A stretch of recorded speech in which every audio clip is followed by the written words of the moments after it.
Jowa level talaga si Kim Chiu kay Paolo Avellino. Yung tipong todo support sa boyfriend niya o sa mga proyekto nito kahit hindi siya kasama.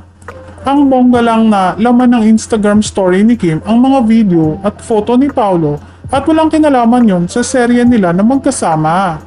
Tungkol nga kasi yan sa pelikula ni Paolo at todo promote nga siya na tila nakikiusap sa mga fans niya na panoorin ito sa mga sinihan.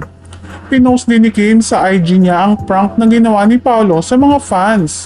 Parang eksena niya noong jowa niya pa si Sian Lim na lahat ng project ni Sian na kahit nga kapuso serye pa yon, pinopromote talaga niya. Syempre, dahil na rin sa mga post niya ng kasal ni na Angelica at Greg, pare-parehong sigaw ng mga fan niya at yun ay pakasal na sila ni Paolo. Soon, idol, darating din ang para sa inyo ni Paolo at ikaw naman ang ikakasal o bride ni Paolo. Sana next upload ikaw na ang bride at si Paolo ang groom. Ngayon nga ay matatahimik na lalo ang mga Kim Pao fans dahil alam nilang walang problema ang dalawa. Nag-ugat nga ang balita dahil hindi na raw ganon ka-sweet ang dalawa off-cam.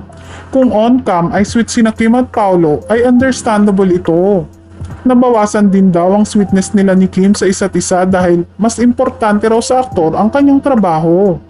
Kulang na lang daw sabihin na wag nang ipilit na may aasahan ng mga fans na may magandang ibubunga ang kanilang screen partnership.